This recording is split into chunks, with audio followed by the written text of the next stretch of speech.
A Court of Fairies and Fiction. ACOFAF Girls Podcast.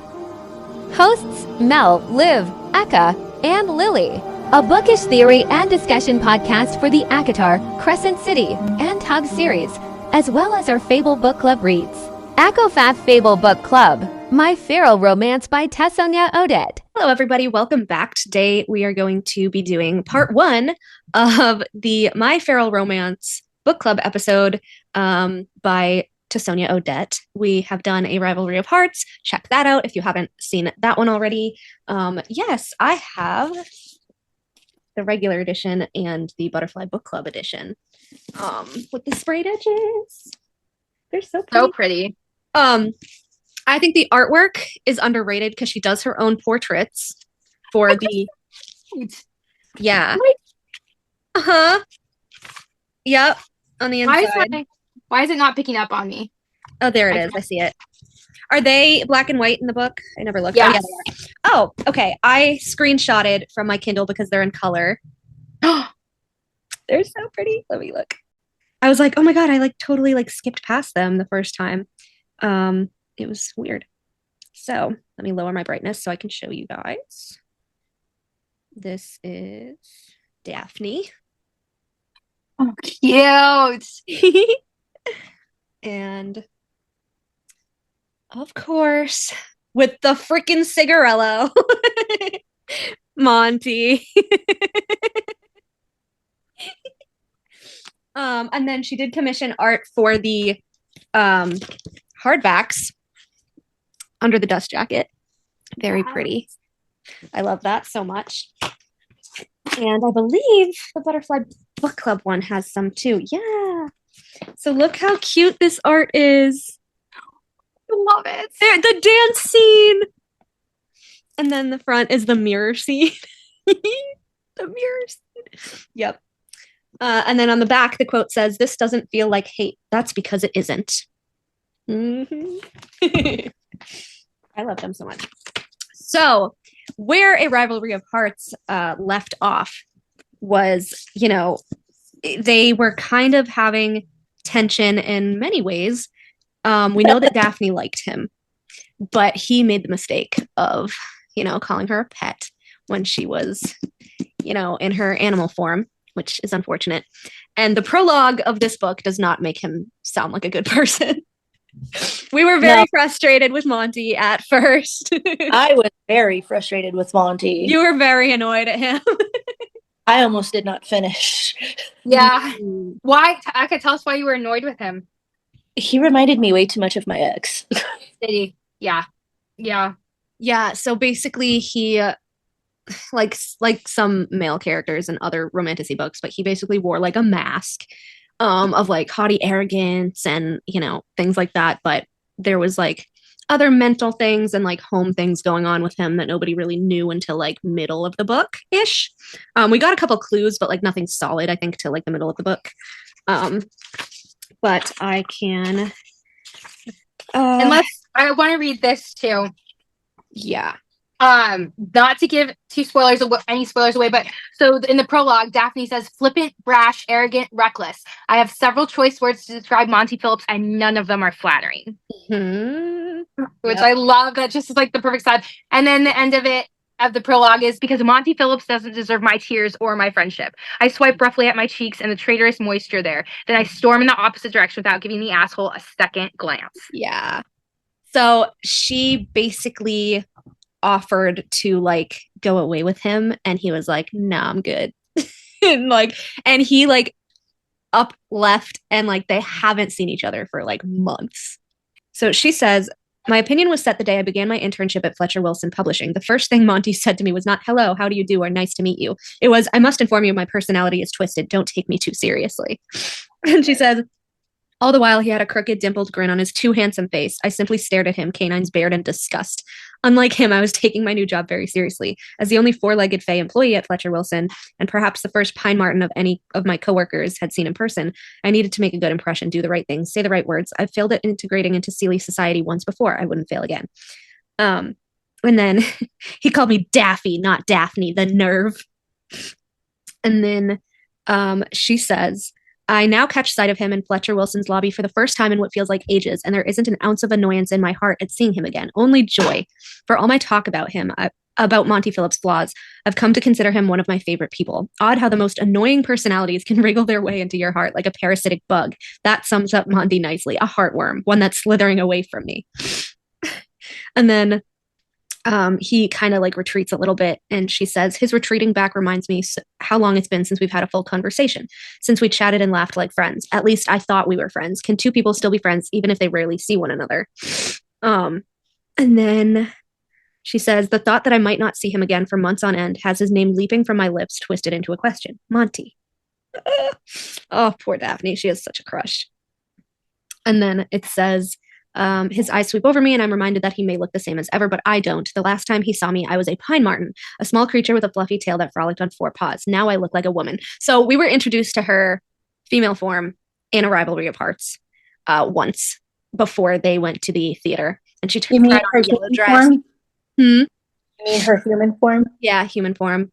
And she tried on like a yellow dress, and like she was so pretty, and Monty like even knew she was so pretty. And they danced together at the end of the book. Yeah. Yeah. Monty has only seen me in my Steely form once. He doesn't know I've recently adopted this body full time. I no longer despise the man, but he's still the same ridiculous rake he always was. He's still just my friend, and yet I can't help hoping he'll, I don't know, say something nice, compliment me. And then he's like, hey, Daffy. And then she's like, okay, this was the part where I was like, oh, that hurts. She says, I haven't seen you in a while. And then he says, well, this is hello and goodbye. I got fired. Oh no, Monty gets fired. Yeah. I was actually really surprised by that. That they took him away from that company. I didn't think she was gonna write like that. To be fair, like he didn't really act appropriate during the tour. Yeah. Yeah. So she says, or he says, well, I'm off. And she says, wait, that's all. He pauses at my panicked tone. If I wasn't so shocked at his attempt at a swift exit, I might be more embarrassed. And yet, there's so much I've wanted to say to him, so many things I want to catch up on. I want to tell him why I've taken on a Sealy form full time, that I've started painting, that I found a passion for a career I want, if only I can grow my confidence to become an illustrator, that I've been drawing in secret all this time, that Edwina recently found one of my sketches and liked it. And then she's like going on a trip. She says the trip could benefit him too. My village specializes in, God, I can't pronounce that word, matchmaking ritual he'd find quite amusing. Perhaps. Yes, thank you. You're welcome. He'd find quite amusing. Perhaps he'd even play guest matchmaker since he's so obsessed with bringing couples together. And she says, do you maybe want to, ... The invitation is on the tip of my tongue, but I can't summon the courage to voice it. Perhaps that's too much to ask of someone I haven't seen in so long. So I try something easier, less daunting. Share a meal, catch up. His expression shifts, an unreadable emotion crossing his face. Is he surprised, offended? This wouldn't be the first time I misunderstood a social cue. And then she senses like fear from him. And she's like, that's weird.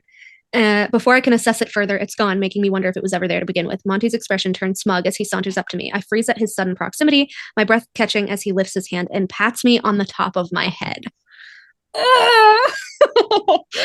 Like an animal, a creature. My heart collapses in my chest. I meet his eyes and the condescending look he stares down at me with. It's the last thing I expected from him. Or maybe it's the last thing I hoped for. Oh my God. I pull my head from under his hand, baring my teeth. Do you really think of me as a pet, don't you? Even when I look like this. There's no warmth in his eyes as he gives me a wink. A really cute pet. My heart crumbles tighter. You're an asshole. And here I thought we were friends. See you around. I don't try to stop him as he turns away with a half-hearted wave. And then, yeah, I only try to stop myself from crying because he doesn't deserve my tears or my friendship. Oh, that was so painful. I read that and I was like, oh, yeah. Monty. I was pretty pissed off at him too. Poor Daphne. Okay. I knew from like the bits and pieces of like his inner monologue that like his home life was really shitty and stuff. But I was like, she doesn't know that. I know. Like, I felt bad for both of them because he's like the trope where it's like, oh, I'm trying to protect you from me and I'm pushing you away. And I'm like, oh, you're so frustrating. which, by the way, is like one of my least favorite tropes, but I also can like really enjoy it if they do it well. You know what I mean? The tension, because the tension was there, right? Yeah. And that yearning is there, but it also sucks. I just want like normal yearning in my characters, you know? Yeah. So then they have like a 1 year later time jump into the book. A year. Yes. Also, we first meet in chapter 1 Araminta, who is the FMC of book 3 that Tessonja is currently writing, called Elegance and Espionage. So we cannot wait for that one. But she is a paper sprite, or like a book sprite. Like a little tiny like book fairy sprite thing. And it says, the sprite tiptoes on air into my field of vision, tilting her head to the side. She's about the size of my palm and resembles a pixie with her tiny body and buzzing wings. What sets her apart from a regular pixie is that she's made entirely of paper, from her 4 slender limbs to her hair, wings, and skin. With a flutter of her cream-colored parchment lashes, she says, I bet you're thinking about how much better the other artists are than you. Like, they're so relentless on Daphne. She's kind of a bitch too, but like... She's so funny. She's so mean to Daphne, but she ends up becoming her best friend. Loves her. She loves her, but she's mean to her. Like, I know. She's so mean. Okay, she's very. It. You know what it gave? It gave like what's the yeah, when Nesta was like, oh, I don't think you'd like how I talk to people, and Gwen was like, whatever, and she's like, get out of my face, and she's like, you're good. Yeah. Like, it gave like, I hate you, but you're my friend type. I swat at her. Why are you here? This is a publishing house and you're a book sprite. Surely there are more interesting departments to invade. Wouldn't you rather insult a new manuscript? I prefer to insult the manuscripts you're reading. Why? Because we're friends. Since when? I don't even know your name. Well, I only named myself this morning. I've decided to be Lady Araminta of the Shining Waters. That's certainly a name, isn't it? What's yours again? Daffy? Daphne. Oh, yeah.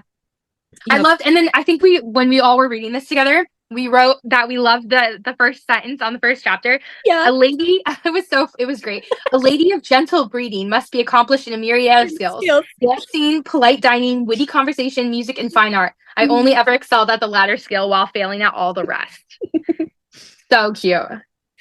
Maybe that's because I don't come from gentle breeding. My mother was famed across the unseelie forest for having bitten my father's ear clean off after their mating session. Ouch! What? Oh, man. And then she's like, I also bit someone's ear off.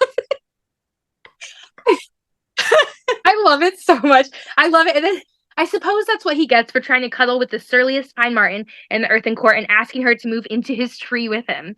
Pine martens are solitary by nature, even the fey ones. I know because I lived alone for much of my 3 centuries of life. Mm-hmm. Yep. And then everyone in the forest would make fun of her for being an artist because she went to the fey courts, lands, whatever, Sealy, and for a little bit, and then like could not blend into high society because she was very ragey, and she flipped out on that girl that was mean to her. I mean, she deserved it. I'm just saying. But yeah, then she kind of like slinked back, and then they were like, well, you don't have thumbs to paint now, so you might as well just be a pine marten or whatever. And then she never really lost her vision for painting, though. Here's a question for both of you. What would be 2 words that you would use to describe the female main character named Daphne in this book?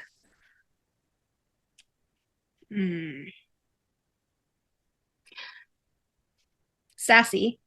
Okay. And there's a word on the tip of my tongue that I can't pull from my brain. I don't know, like what I was gonna say, like willful. I could see that. Very, yeah, willful. Yeah.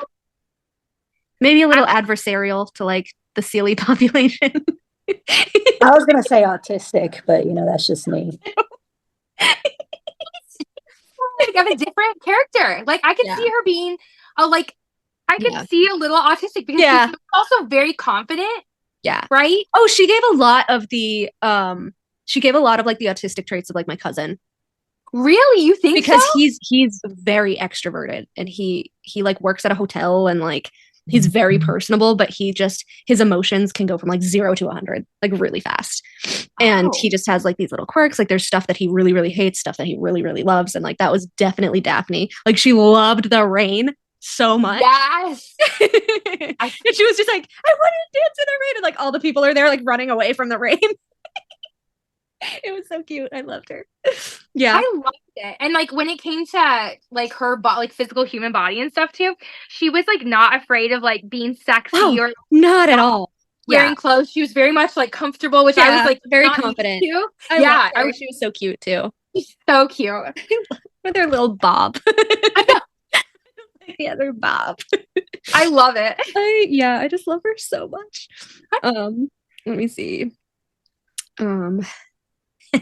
Okay, so she is painting and she realizes that she can't get the hands right on men. Or the noses. And she's like, I probably need like a model. And Araminta is just kind of, being Araminta. And she's like, exactly. You used a model that time, which is why she turned out well. Don't you see? What you need is she does a little twirl and then flourishes her arms in a wide arc. A naked man. I blink at her, to draw. Maybe she's not wrong. Yes. Except tall, blonde, and naked man. Yeah.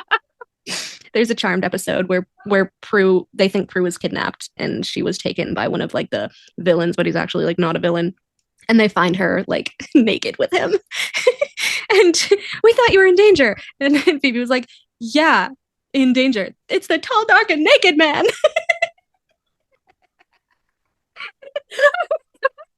Yeah. I love it. Yeah, so that's kind of what that gave. Yeah. And then she's like, he needs to have the physique Edwina's heroes possess, tall, muscular, and dripping with sex appeal. And then she's like, but I'm anxious around crowds and strangers, but Araminta is right. I need a model. Can you guys guess who the model was? Monty. A la Faye Bargain. Monty. Araminta flies after me. So you're going to find a model? I swallow hard. I'm going to get a husband. That was a leap. It was a leap. That was a little bit of like an autistic leap.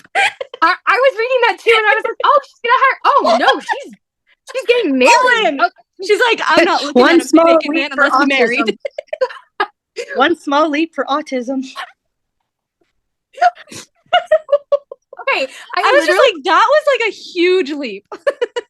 It's so funny that you say autism because I literally did not connect the two dots until oh you my god, said it. Immediately. She totally reminds me of my cousin. Yeah. Immediately. Like how she was just like, I don't really see myself as human or like human-ish, and like I don't understand social cues, and I'm like, autism. 100%.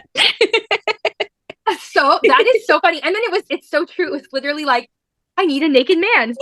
She goes. Okay, basically, all right. So she was supposed to, she was basically in an arranged marriage with another Pine Martin, and she like ran away. She ran away. He was a badger. No, Yeah. he was a badger. Oh, badger. What is a Right. badger? Badger. Yeah, Good job. he was I a forgot. badger. And She's like, I'm not badger doing this. But she was supposed to like be back by that mating, Well, whatever. Well, she to was marry also him. drunk. She was also drunk when that happened. When they made that bargain. Yeah. So this badger had been in love with Daphne for forever, apparently, like just obsessed with her. They got drunk one night. It was like a holiday. She was and then like, they sure. decided to do Next is year. it like a hand fasting ceremony where they're like committed to each other? Okay. Yeah. they So she's hand like, yeah, fast next each other. year we'll get married. It's like a deal or whatever. And now she's like, Yeah. shit. So Daphne has this whole year, and the whole time she's sitting there thinking to herself, like, I don't want to marry Clyde. I don't want to go back there. It's Also, gonna be horrible. fucking Clyde. His name being Clyde was hilarious to me. Maybe Clyde is so fun. And like and the reason she was so afraid to break it was because his mom was the elder of her village. Yeah. And so everyone looked up to her. Everyone was afraid. That's not the only reason. The other reason was if she married Clyde, she wouldn't be able to do what she really Should have to stay as a Pine Martin. Yeah. illustrator, because she would have to stay in her unseelie form. Yeah.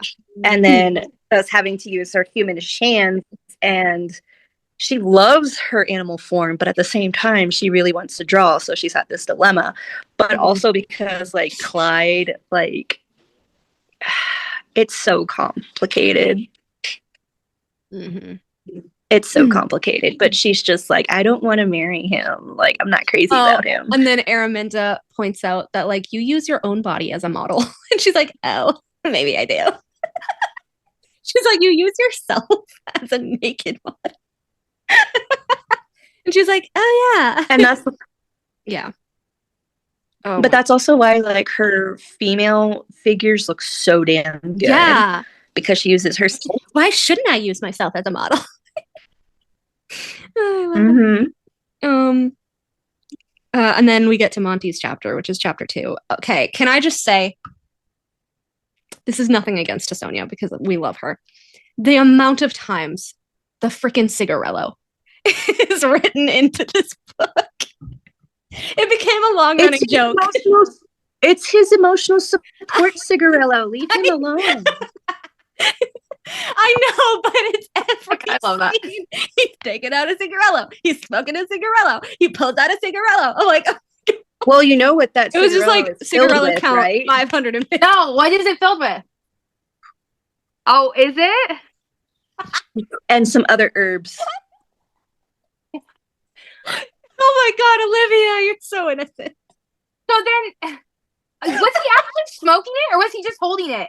No, he was smoking it. Yeah. Oh, He was getting high, girlfriend. That's why he got fired, because he was doing it during the tour. That wasn't the only reason he That got and the fired. drinking and all that. Yeah. That was not the only reason why he got fired. He also got fired because he had offered to sleep with Edwina before she and her Mr. Pants got together, and then they went to a voyeurism club. Yeah. He let them go to the voyeurism club. And then he put in the freaking newspaper, I was the matchmaker. Like outing himself. Yes. And he's just a mess. And of course, he didn't think anything of it because he was stoned. Yeah. Dude was baked. Yeah. I'd kill for a cigarillo, if only to have something to fidget with. So he is trying to, like, quit actively, but, you know. So anyways, he fidget with, but he'd get fired from that too. So basically what happens is he has a really, really, really bad relationship with his father. Yeah. Things come out later, but he basically is from, like, a nobility, and he wanted to get a job of his own accord because he was sick of, like, his father pulling strings in his life. And when he gets fired from Fletcher Wilson, they basically tell him, oh, you got this job because of your dad. And he is furious. And they're like, oh, but we'll recommend you to this place for the Ask Gladys column, which is like, he's also trying to keep the drama away from his family and keep it on the down low because of what we learn later. Yeah, because his dad is very controlling, like very controlling. And also a hypocrite. He was like, oh, I was lucky to, like, fucking move out. Like, I'm glad I could have my own place even. He says, I've always had a bit of an obsession with matchmaking, with my own twist, of course, which usually involves annoying the hell out of two people until they realize they like each other. That obsession translates well into answering romance queries and penning mildly inappropriate articles. My new boss has been so impressed with my work that he requested I compile my best romance advice into how to guide and publish it under the Ask Gladys pseudonym. I've never wanted to be an author, but my boss posed a challenge I couldn't refuse. If I land this publishing deal on behalf of the Gazette, he'll contract me as Gladys for 6 more years. Not only that, but he'll offer a signing bonus on top of my portion of the publishing advance. So he's like, I got to do this. Hence the bargain. She needs a model and he needs somebody to practice his advice on. I thought that was a really clever bargain, though. That was really funny. And then, the boss was kind of very, like, condescending to him, though. I was kind of annoyed. I know. I felt the same way. I was like, oh, so rude. Yeah. Don't talk to me. I mean, to be fair, his inner monologue is like, most of my Ask Gladys articles are humorous, if not a touch obscene, like how to lace a corset for the ultimate breast buffet. How to unlace a corset for a tintillating striptease. How to flap a fan to draw attention to your assets. How to get off when your fey lover is incorporeal. Titles in a newspaper. As someone who's been courted, flirted with, I fucked and nearly mauled by eager lovers. Okay, Monty. And I still love that everyone calls Edwina, who is the main female character of the first book, Weenie. Like, Even like the people that went on tour with them, they call her Weenie. I know. Yeah, and then the guy was just like, yeah, try to coach an unattached woman into seeking love and try to execute your advice. And he was like, eh. Mr. Fletcher is just very annoying though. Yeah, I didn't like Mr. Fletcher at all. Yeah. And then he basically is just like thinking in his head of everything he said to Daphne. As you should. He's ruminating. Yeah. I stroll down the center. Oh, go ahead. I stroll down the center aisle between the multitude of desks, nodding at the few familiar faces I see. None of them belong to her. None of them belong to the woman I hurt with my cold farewell the day I got fired. I'd never made peace with that, never decided whether putting distance between us was the right thing to do. Nice knowing you, Daffy dear. See you around. Part of me hoped I'd see her today. Part of me was terrified that I would. And then he's like, it's for the best. I mean, I can kind of understand, like, because I think at that point he kind of did understand that she was like autistic. So I don't think he wants to like hurt her that way. But in trying to not hurt her, he hurts her because he's a man. You know? And then he's like, something catches my attention from my periphery. Short black hair, petite stature, curving hips. Yep. Even in that body that's so different from the slinky little pine marten I spent so much time with. Even in flowing slacks, a lace blouse, and a brown waistcoat. So different from the cute yellow dress she wore the last time I let myself get close to her, when our friendship started to feel real, too real. I pulled a cigarillo from my lips, flip it between my fingers, and take a step in the direction I might regret. Yep. Read their first couple, their meeting again after a year. Oh my God, Brad Folger. Brad. Explain Brad. Explain Brad. Brad is the guy that Brad is a Chad. Yes. Yes. I was going to say Brad is the most appropriate name for him. Literally. Yeah. Basically, he wanted to date Daphne for like a long, long time. And so now that she needs a model and she like needs a husband, she's like, oh, well, Brad likes me. And she like finally builds up the courage to go in and like ask him or whatever. And he's like, I'm engaged. Yes. Okay. So I have to tell you guys the story real quick. And then I'll hop off. I was reading about Brad and I was like, first of all, I just know this guy's going to be a jerk. And he sounds terrible. I have literally been in a Brad Folger situation back in college. No. Yeah, let me tell it to you because it was like, I read this and I was like, holy shit, sorry. It's Brad. His name was not Brad, but like apparently he had liked me for a really long time. Like I kind of had a crush on him back or whatever. But I was like really hung up on like an ex-boyfriend, so I didn't go out with him. And you know, I know that's how everyone felt. They were all trying to get me to go out with this guy, right? And he was a great guy, totally cool. Like, okay, yeah, we would have not totally a Brad, not totally Brad, but he becomes a Brad later. So finally, I come to my senses. I get over my horrible abusive ex, and I ask him out to lunch, right? And I'm like, hey, can we get lunch together, whatever? And he was like, yeah, absolutely. So he meets me at this. Right. And so I ordered my lunch and I'm like, aren't you going to order anything? And he's like, no, I'm full. I'm not going to eat. So I'm just sitting there and I'll never, ever do this again because that should have been my red flag right there. Yeah. So like shoveling my food in my face, eating it. And I'm like, hey, I just want to tell you. And I never do this with guys. I never used to, but I was like, I like you. Like I have a crush on you. Like I would love for us to like start dating. I know you like me. And mid like meal, I've got like a forkful like in my mouth. Oh no. He literally, it was so traumatizing. Slow motion. He looked at me and he's like, I have a girlfriend. I'm not interested in you anymore. Ooh. Says that to me, stands up, leaves the restaurant. Oh, it gets better. It gets better. So a year goes by and I'm like, I'm stunned, right? I'm like looking at the door. He's left me. I'm there with my food. I finished my meal like by myself, trying to hold in my tears like they were like my lunch. So I like a year later, fast forward, I work at this hospital in downtown, right? Oh boy. Yeah. And hey, do you want to go out? Fuck you. And the secretary comes up to me, she goes, Brad, Olivia, there's a guy by the name of Brad at the front for you, right? And I was really? Like, why would he be at the front for me? And I was like, that's really weird. And the secretary goes, oh yeah, he wants to like introduce you to his girlfriend. He works here. Yeah. He works here a level above us, the floor above. And I was single at the time. And like, they were like, they're both up for you. They're Why? all what? They were They're both what? standing at the front waiting for me. Why? You tell me to. What? Okay, what was that conversation like? Okay, so I'm such a coward. I wish I had gone up and I sat in the break room and like I was You're like, about fuck no. yeah, I was like, there's no way in hell I'm going out there. You can't make me go talk to them. Like, why would you want to? Yeah, so I hid in the break room the whole time until they left. Because I didn't realize like why do you want to introduce your new girlfriend to me? Like I think it's just to like rub it in my face, right? Right.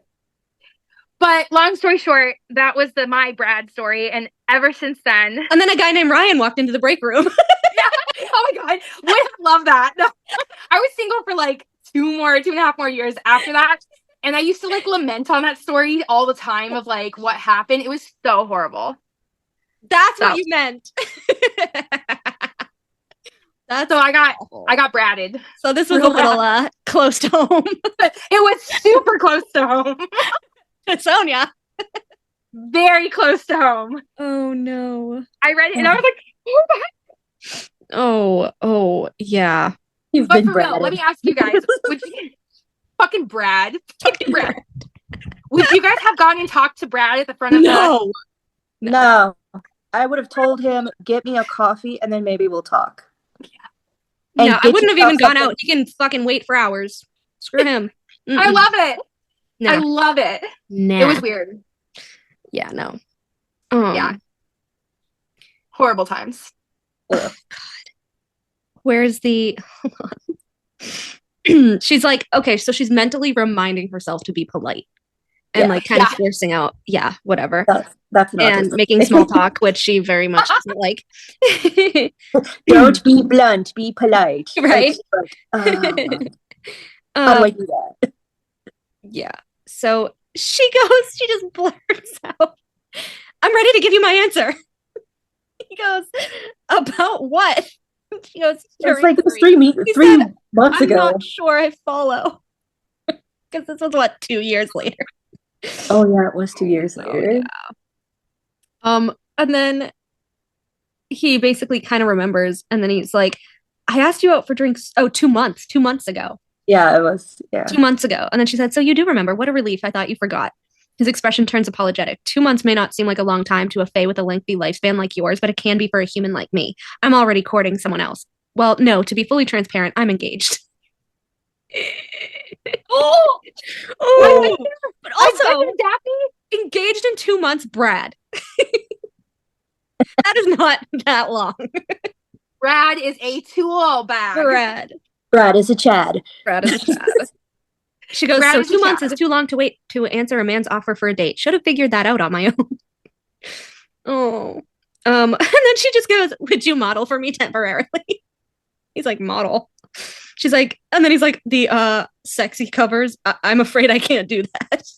She goes, no? He goes, no, it would be highly improper. My fiance wouldn't feel comfortable with that, and neither would I. You and I hardly know each other. Sir, you and your fiance hardly know each other. Oh, no. He's a Brad. That's why I figured we'd go on a date first, but if you're already taken, if you wanted to go on a date with me, you should have said yes 2 months ago. This just gets worse. It just gets worse. She's like, you're right. I should go. I'm gonna go. Good day. And then she runs out. She turns into her. She wanted to turn into her in Sealy form, but she didn't. Good girl. And then Araminta's just laughing at her, and she's like, "That's so embarrassing." Oh my God. Be glad you didn't have an Araminta. No, Minty. No. Minty, stop. Ari. I love it so. Yeah. Oh my God. And then she literally walks into her office, and Monty is there. Hello, Daffy dear. Yeah. What the hell are you doing here? I'm surprised at how quickly the words leave my lips. There's no thought, no need to rehearse the right thing to say. Probably because I've never worried about that with Monty. And then he like smirks. There's that charming Spitfire I remember. Pray tell, who was that awkward woman in the break room just now? You saw the whole thing? Every filthy inch. Why do you have to put it that way? I've never seen you like that. She was so awkward, wasn't she? Aramin. He tilts his head at the sprite. Who is this? A new hire? A pest, I mutter. Lady Araminta of the Shining Waters, Daphne's best friend. Ouch, I see you already replaced me. Were you ever my friend? Oof. Ooh, good girl. I don't know what Daphne, kind of get friends in. you have these days, but mine don't ignore my offer to catch up and then forget about me for a year, only to show up to laugh at me. Nice knowing you, Monty. See you around. Araminta lets out a low whistle, followed by her tittering laugh. Wow, she hates you. I love her so much. I love Araminta. Did you listen to the graphic audio? No. Her voice is perfect. Is it? You should listen to at least a chapter in the graphic audio. Or not graphic audio, but like the regular audiobook. It's so funny. And they're I'm pretty sure they're like very British. Of course they are. They're very British, yeah. PR accent. And then I was like, because Brad Folger steps into the hall and finds Monty beside the open door. He recovers from his fright with a look of recognition. Ah, Mr. Phillips, it's been a while. How do you do? Monty's eyes remain locked on mine. Fuck off, Brad. I didn't forget. Fuck off, Brad. Brad blanches, his gaze swiveling from Monty to me and back again before he scurries down the hall, shoulders hunched. Good. Damn I it, didn't bro. forget, Monty repeats once Brad is out of sight. Yeah. Because I didn't forget what again? Oh, so she said, is this what it feels like to get the last word and to be bold and brave and clever to be? And then he says, Daff. And then he goes to say, I didn't forget. And then she just says, all right. And then he says, I'm sorry, I was an asshole the last time we saw each other. Let me make it up to you. So I think she meant like, did you forget how you treated me? Oh, okay, got it. Because I was like, looking that over. Monty? Yeah, I know. I was like, did something happen between Monty and let Brad? me make it up to you. How do you intend to do that? He leans against the wall, tucking his cigarillo behind his ear and uncapping his pen with his teeth. Yeah. Were Monty's hands always so hand-like? I love that one. What the hell is this? I overheard what you said. You're looking for a model. I have a solution that's far better than anatomy classes or propositioning random coworkers. Go to this address tonight at 9. I shrink down, hackles raised. This isn't an orgy, is it? Do you want... and then, Araminta says, what's an orgy? Can I come? Okay, can I just say... Damn it, Minty. Minty. And then Monty goes, why does everyone expect me to just take people to orgies? Gee, I wonder why. No, Daff, it's better than that. Just trust me. I am not going to some unknown address alone. Bring a friend. I don't. And then, of course, Araminta is like, I'm your friend. We'll catch up tonight. Just come. And then I'm not going here alone. Araminta flutters from my shoulder to the paper in my hands. Then I guess it's you and me, bestie. Araminta is so pretty, though, in like mortal form. Yes, she is. Fae form, I guess. Sealy form. Also, I love how Daphne is like, where did you even get that dress? It looks like it's a funeral dress. And she was like, I just looked in the obituaries. She just raids dead people's houses. She's like, that's not what you did. She's like, they're not using them anymore. Sometimes I think Minty is more autistic than Daphne. Clearly too autistic. I mean, she was just born from a little worm like 2 days ago. So. And this, if you're wondering if this gets her arrested, the answer is yes. And that is actually where book 3 will pick up, right at her arrest. It gives practical magic. Araminta is a badge bunny. Hello, everybody. We are back filming part 2 of My Fatal Romance by Tessonja Odette. We were cut off last time, but it's okay because we're back now. Starting off with chapter 4 because we left off with chapter 3 last time. We are now on Monty's chapter now. This was after the whole Brad incident with Daphne. That was such a fucking Brad. And so Monty is walking away and he says, every step that takes me away from Daphne fills me with the most soothing relief, not because I'm leaving her, but because I did it. I took a step toward mending something I never should have broken. That doesn't mean I want to linger, but I do tend to ruin good things. I might as well leave before I make an ass of myself. Mm-hmm. So I mean, Monty is like so like I don't know. He's like every guy, but also not every guy at the same time. It's just it gets I don't know. It's very funny to me. Um, a couple chapters later, he is talking about or thinking about the end of the Heartbeats tour and A Rivalry of Hearts when him and Daphne were spending time together and everything. And he says, there was a time near the end of that tour when I feared Daphne was becoming one of those people, someone who wanted too much, someone who looked at me with an innocent hope that made me painfully aware of the vast discrepancy between the man I am in her eyes and the man I really am. And then this is the part I highlighted because it was really cute. He says, she was the kind of person I wanted to tell all my secrets to, the most dangerous kind of person, because sharing my secrets would mean breaking a bargain, and breaking bargains means death. And then the next page, because he's just getting softer and softer, which I freaking love. It says, the one thing that hasn't changed is how she speaks to me, the wry tone, always ready to lash me, berate me, scold me. She has always been brutally honest in a way very few people have ever dared to be.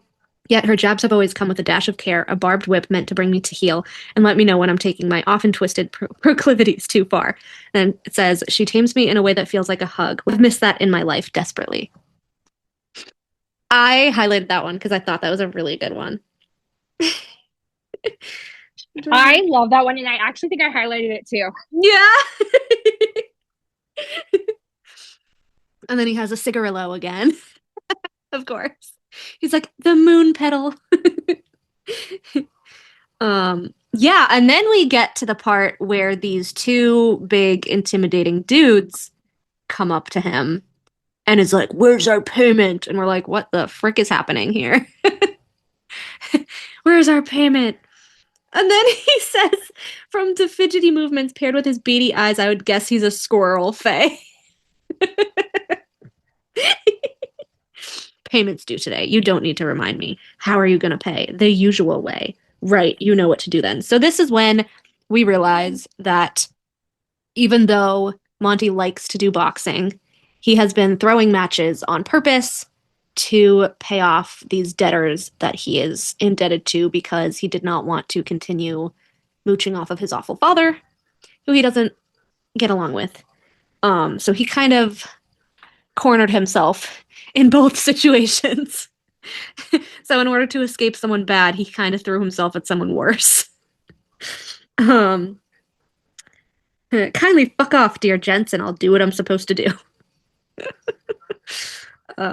Yeah, that was I was like, that was kind of a twist because I wasn't expecting that. It was just like, yeah, he says, here I am, 20 some odd thousand emerald rounds in debt, the original funds for my loan long since spent. I'm stuck with the weekly payment I can't afford, interest that increases at an astounding rate, and only 3 months left before my lender cancels the remainder of my debt in exchange for spilling my secret, a secret that could destroy my family. Now, he is bound. He cannot say this secret because of the stupid bargain he has with his dad. I was so upset.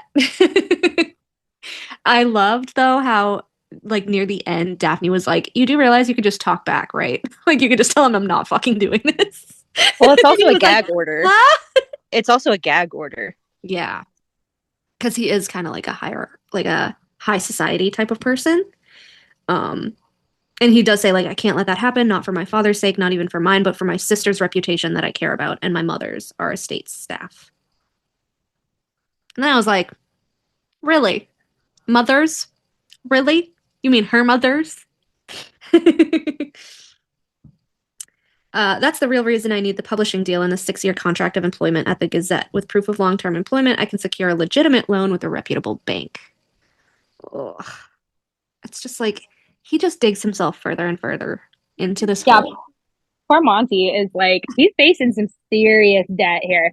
He's got himself into some really bad problems. Bad trouble. Really bad problems. Bad Nobody problems. knows.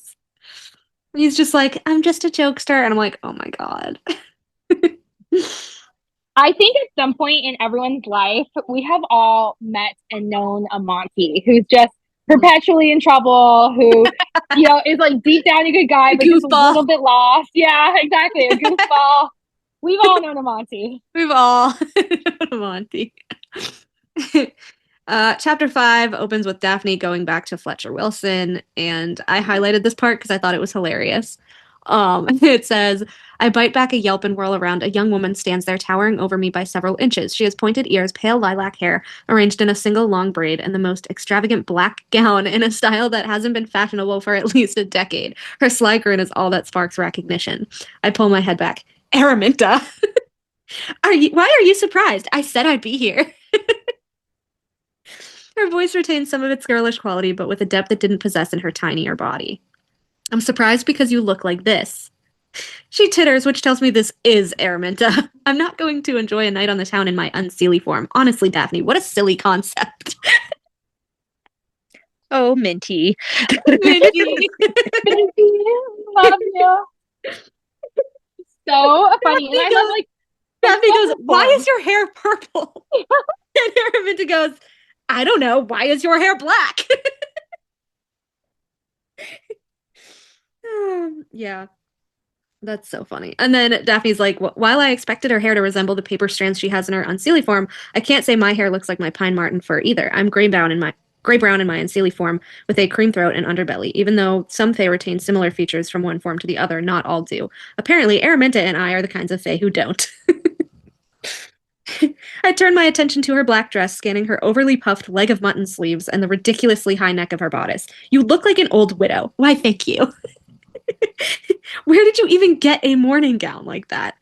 An old widow, obviously. I would have been naked if I hadn't procured a dress. Where did you happen to get a dress from an old widow? I didn't get it from her. I got it from her house. She was very dead, so I don't think she minded much.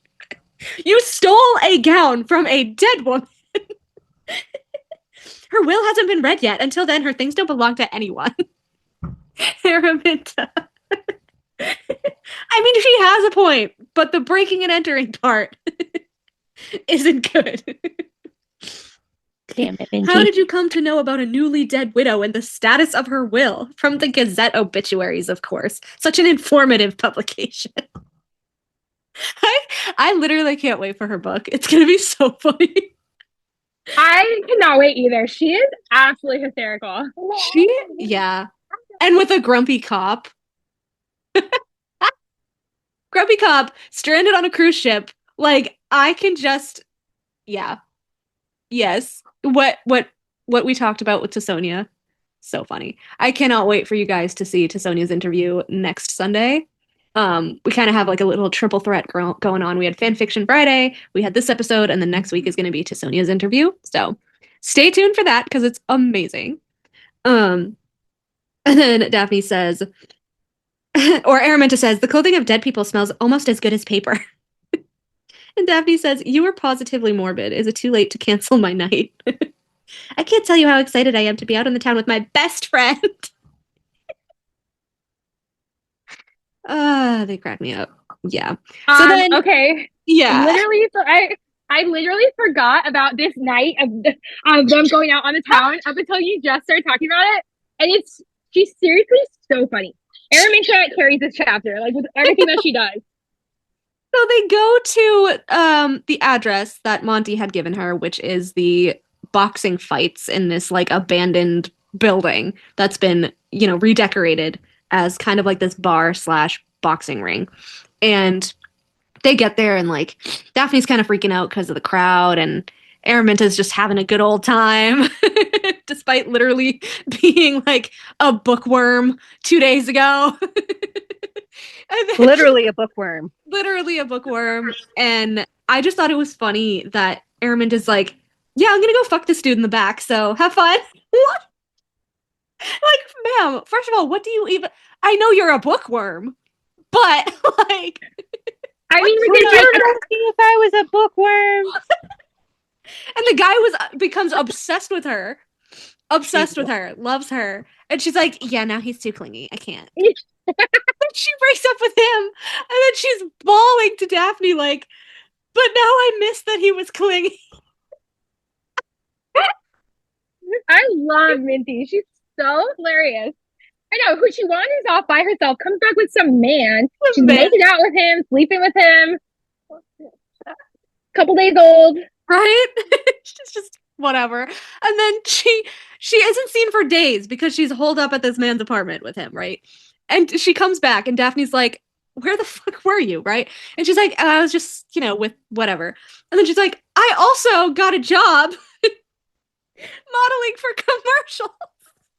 And it's the most unhinged commercials ever, like hemorrhoid cream. Like a laxative or something? Laxatives, hemorrhoid creams. Yeah. I mean, I hope she doesn't do anal because that would be really awkward. That was one of the funniest things. I was like, how did Tessonja even think of that? That's so funny. She's like, whatever, it's work. And she's just like in the skimpy outfit. Oh my god. And didn't Tessonja describe her as like she's like a pinup girl, basically. Yeah. That's how she looks. She's like beautiful pinup girl. Yep. Anyway, Daphne sees Monty. Well, Monty was planning on throwing the fight, and he kind of did throw the fight. But then you have, what's his name? Is it Kane, or am I making that up? It was Snake Guy. Yeah. It was Snake Guy, and he was bouncing off saying some nasty shit about Daffy dear, and Monty got pissed. Yep, and he's like, fuck this, turns and beats the shit out of him. And then this guy is like way bigger, turns and beats the shit out of him. And they both get kicked out. It's an absolute mess. It's a mess. Yep. Oh, there was a couple things that I highlighted before that, which was really cute. It's when she finally meets Monty there. They get there, she meets Monty there. And he gives her like a drink or whatever, and they're chatting, and then it says an amused grin. You forgot. She had the fluffy candy floss. That's the quote I was gonna do. Oh, sorry. I can't help it that I read your mind, ma'am. It's all the time. At the pink candy floss clutched in my hand. Your treat. You haven't tried it yet. I tear off a piece of the fluffy confection and bring it to my tongue. It's more flavorful than I expected. Blackberry with a hint of something else that warms my stomach. Blackberry cordial, Monty says. It's boozy candy floss. I want cotton candy now. I want boozy cotton candy. Boozy cotton candy. I want boozy cotton candy. That's what I want. Baby, can you get me some boozy cotton candy? Would you love me if I was a bookworm? He's not paying attention. Well. It's spun with an enchantment that cuts out excessive noise for those with sensitive fey hearing or those who don't like crowds. He's talking about the little like ring thing. Yeah, I want boozy cotton candy so bad now. Oh, and then Araminta says, I may have freshly emerged from my chrysalis, but I was a bookworm for 127 years. I am an adult, thank you very much. And I need money because I don't yet have a job. Today is my societal debut, after all. So she's 127. She is so sassy, but she's still younger than Daphne. Yeah. Because Daphne is like 300.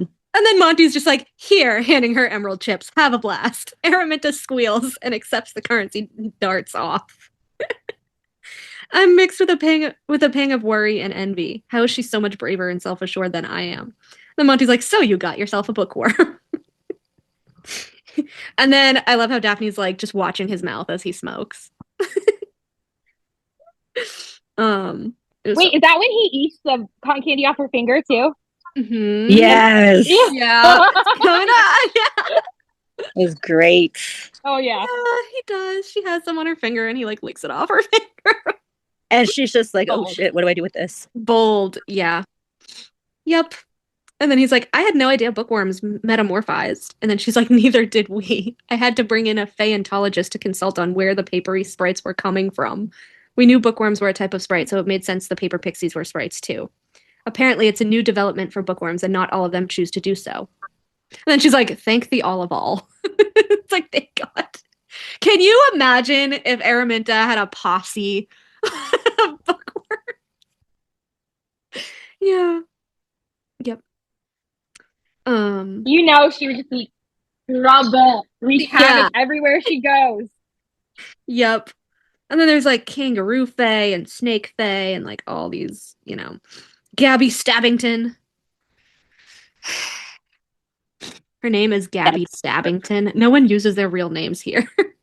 But you might recognize her from the butcher shop on 6th and Loam. Yeah. I pluck a fresh piece of candy floss from the fluffy bundle and pop it in my mouth. Yeah. Where is it? Where is it? Where is it? Oh, and then she's like, oh my God, look at all the muscles of these people. Marshall, bruise maker. I've never heard of mixed gender boxing matches. Well, probably because this is illegal. Like, let's be real. Bare knuckle amateur boxing. Great way to study anatomy, am I right? It's legal, mostly. Mostly. He takes a drag from his cigarillo and leans in close, his chest brushing my shoulder. I freeze, my pulse quickening at his sudden proximity, and I realize he's only reaching for the glass tray on the table behind us. Tease. I stuff another piece of sugary fluff into my mouth. Do you come here often? Every Friday. I gobble up another piece of blackberry flavored fluff. Will this help your illustration work? And then she's like, I hope so. How did you end up illustrating book covers for Edwina anyway? She found my secret sketchbook. You had a secret sketchbook? Was it smutty? She's like, yeah. I love how Monty just like wants to see right off the bat. He just wants to know how smutty it is. You never showed me. Yeah. I never showed anyone, and she only saw my best sketch. If she saw any of the others. He snorts a laugh. And then he's like, he looks at one of the bad ones and he's like, this is fucking terrifying. Now you know why I need a model. Marshall was perfect. Didn't you see those forearms? Oh, I saw them. Yeah. He could pin me down so hard with those, and then he's like, could he now? And then she's like, wow, I said that out loud. Daphne. Come to think of it, Monty's forearms aren't too different from Marshall's. Come on. It's so funny. Oh, grave danger. It's grave, not Kane. Grave. I think Kane is in Tog. I'm getting confused. Kane's in Tog. Grave. Lucky loves Bane. I'm up. Because Daphne was like, what a boring name. And he's like, I'm up. Yeah. Yep. Muscles. Because he takes his shirt off. Yeah. Of course, Monty chooses that moment to finish stripping off his shirt and catches me ogling him. Ogling every inch of his impressive, very rippling physique. He's lean, but chiseled, hard angles, dips, rises. He even has that V-shaped configuration above the low waist of his trousers. Something I've only ever read about. I love that Daphne's just like not ashamed at this point. She's just staring at him. My favorite. I love Daphne. Mm-hmm. You've got something right here. His fingertips come to my face, to my lips. I'm frozen in terror as he plucks the chunk of candy floss I had stuck to me. With his half grin still on his face, he brings the fluff to his mouth, then pauses. Ah, right, booze. He holds his fingers out to me, the pink fluff between them. It happened so fast I could hardly process what I'm doing. Then my mind catches up with the lips I have wrapped around the tips of his finger and thumb, and the tongue that sweeps sugar off his skin, and I pull back at once. Oh my God. I love it. And then he's like, and then he's just like, root for me, Daffy dear. I love this book. He then licks his fingertips, the very place my mouth was mere seconds before. A ball of heat burns low in my belly at the sight. With that, he releases the railing, steps back, and drops from the balcony. Excuse me. Okay, December 8th. Yeah. Right. And then her inner monologue in the next chapter is like, I still can't comprehend the fact that I just sucked candy off his fingers in public, and that he then licked his fingers in turn. It was vulgar, improper, something that could get a woman cast out of gentle society, regardless of whether she's human or fae. But this isn't gentle society, and I've already accepted that I am not a lady of gentle breeding. Literally, one of my favorite scenes in the entire book was that. I loved it. Yep. And then she's looking around and she says, a human male stands on one of the tables, shaking his hips in a drunken dance, his pint of ale sloshing over the rim of his glass. An elegant human woman wears a silky pink evening gown that's entirely see-through. A couple kisses passionately against a wall, only half hidden by shadows. Wait, is that Araminta? Yeah. And then she's just thinking of him saying, root for me. So I raise my fist with a quiet and uncertain yay. I don't know what rooting for someone entails. And I'd rather eat raw broccoli. Oh, man. Yeah, and then they have their fight. And then Daphne says, the violence is beautiful, a work of art, a canvas awash with the muted hues of the crowd, flecked with crimson blood, highlighted with golden illumination from the sprites that glow overhead. At the center of the masterpiece is Monty. He's amazing. The way he moves, the way he strikes, the sweat that coats his skin, the blood on his knuckles. His hands are more than hand-like. They are godly, fierce, and everything inside me burns to draw them. Yeah. Oh, yeah. So then they, the fight kind of ends, sort of. Not really ends, but it's ending. And then Grave hisses words, and Monty gets very mad. And then it says, I don't know what the male said to him, but the next thing I know, Monty lunges forward, fingers wrapped around his throat. The Fae does nothing to fight him off, even as his fingers wrap tighter. And then Monty gets disqualified. Not my girl. Monty whirls around, hands on his hips as his lips form the word fuck. Yeah, and then Grave Danger kicks him in the jaw. Ouch. And then we have Monty's POV. And he says, there are few better ways to wake up than in the arms of a beautiful woman, or in my case, the lap, which I only surmise due to the telltale silhouette of breasts that hover above my face.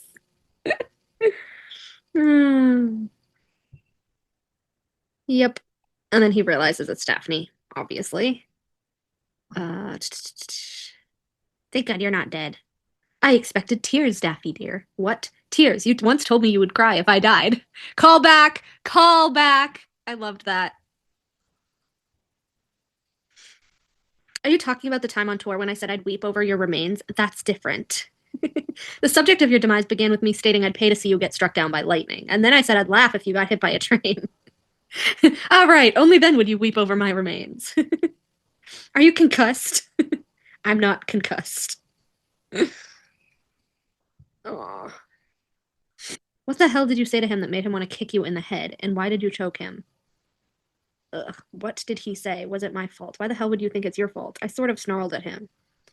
Did you now? I did. He looked at me and I just snarled, teeth and all. Why am I flattered? Oh yeah, so we get to see what he actually said later on. And basically he just kept calling him rich boy and all that, and then he was like, is she your girl? No, mind if I fuck her? And then of course Monty was pissed. And then Graves says she looks a little feral. Ugh. Yeah, he just kept going on and on and on. And Monty goes, all I could think of was to silence him, destroy every part of him that could form another word about her. So what's everyone's thoughts? Like, what are your favorite things about the entire fight scene? Tell me your thoughts on it. Oh, the way that Monty went feral over him, like, I'm gonna fuck her and I'm gonna choke her and I'm gonna do, and he went feral. I like how Tessonja writes fight scenes. Yeah, it was good. I would have struggled so bad with that. Oh yeah, and then so he's lying on her lap recovering. And because she doesn't say things perfectly, she goes, Monty. He says, I watch the way she shapes my name and breathes it. I need your body. And he's like, what? Obviously as a model. He's like, what? You what? I'm begging you to let me draw you. It takes moments to catch up with her words. That's what she meant. I can't tell if I'm relieved or disappointed. What the fuck am I talking about? Of course I'm relieved. Are you though? Are you though? Yeah. He's like, Daphne is not a candidate for such acts. She's my friend. She deserves better. I've lost interest in dalliances the last couple of years. Poor Monty. You want to draw me. I need a model for my covers, which is why I invited you to tonight's match. But drawing from memory only works so well. I draw best when I have a live subject. Who do you use for female models? And then she's like, me. I wish I'd never asked, because now that's all I can see in my mind's eye is the sketch that she showed me earlier. My inner perverted asshole rears its ugly head and wonders if that's what she looks like half dressed. Yeah. I grip the back of the settee so hard I fear I might break the damn thing. This is dangerous. Really fucking dangerous. Oh, man. Will you help me? Why is she always so persuasive? Be my feral little muse, Daffy dear, and I'll be yours. Enter the bargain. Yeah. I love it. I love like everything that took place before the bargain. I love why they need a bargain. I love that Daphne's her model. So funny. I know.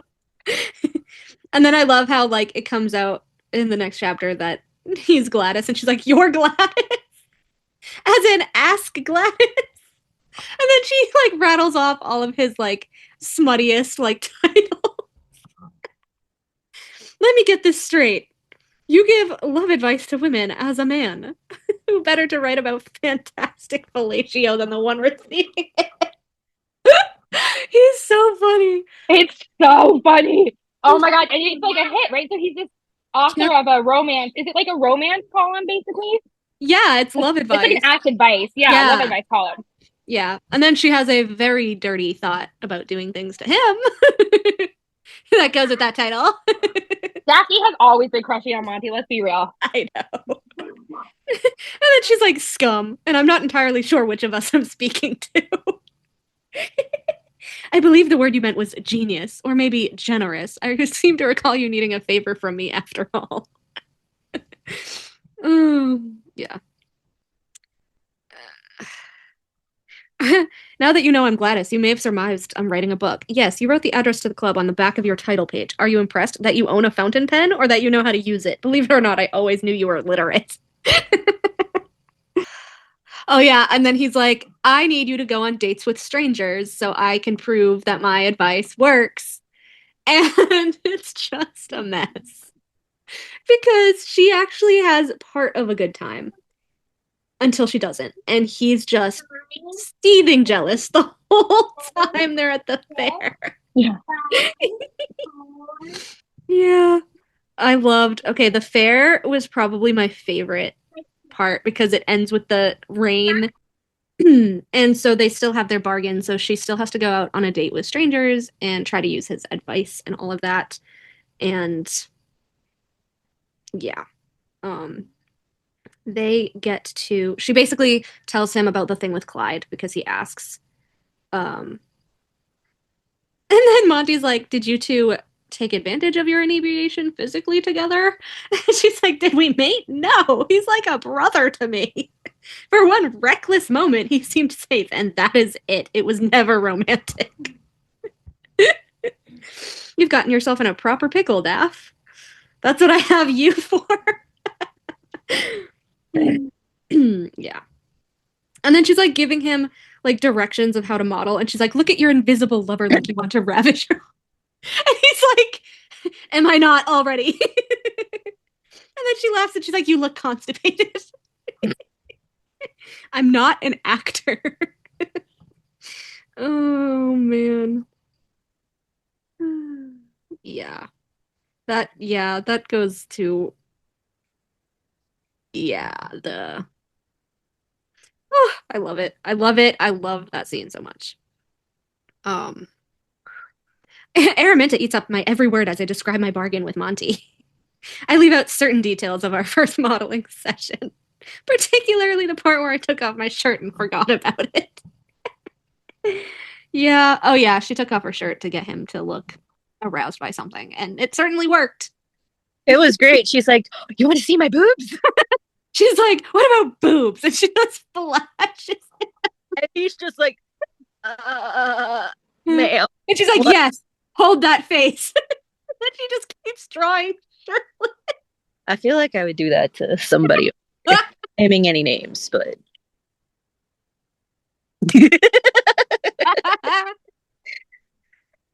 babe, I'm gonna draw you, but in order for me to get the right expression, I need you to take a look at my boobs. Oh my god. Oh my god! Anywho. Don't make that face ever again.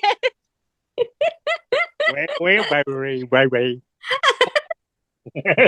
Oh god.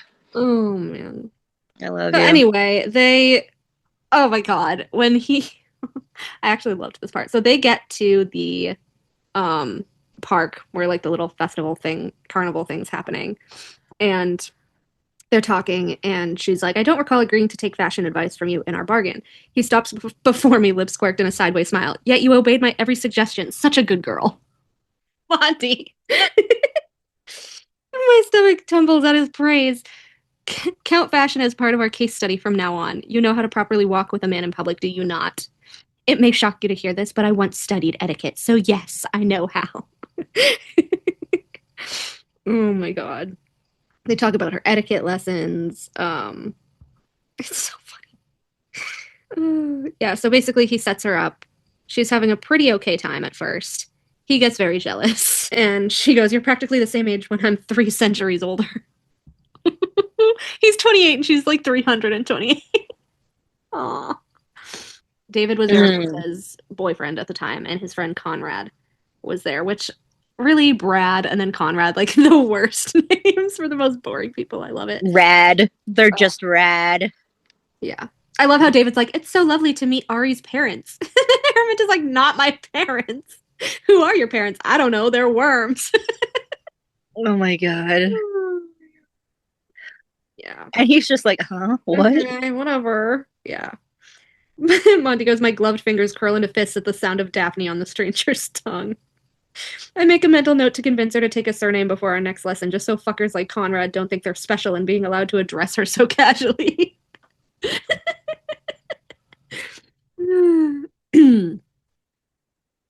Yeah. We're merely colleagues. Okay, whatever you say, Monty. Are you writing an article on the carnival? Something like that. Yeah. And then she's telling him how she illustrates book covers, and then they decide to play the games. And Monty goes, Conrad is absolute shit at carnival games. Either that or he's using his ineptitude to draw Daphne closer.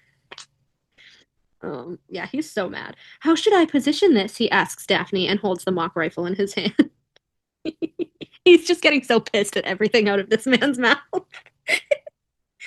Should my hands be here or here? I clench my teeth. He's asking her how he should grip his fucking gun. Even the slightest inkling at the innuendo was intentional. I'd haul him behind the stall and punch him in the dick, but I honestly think he's just stupid.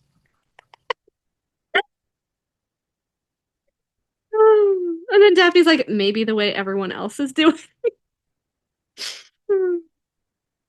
I've never held a gun before. It's rather intimidating. I roll my eyes and take a long drag of my cigarillo. He's so done with this guy. Yeah. And then, yeah, he's like, if you're just going to watch, we should team up. Here, you hold the barrel while I pull the trigger. That way you don't have to do it alone. I bristle at his words. First, he asks her how he should grip the rifle. Now he's asking her to hold his large weapon for him.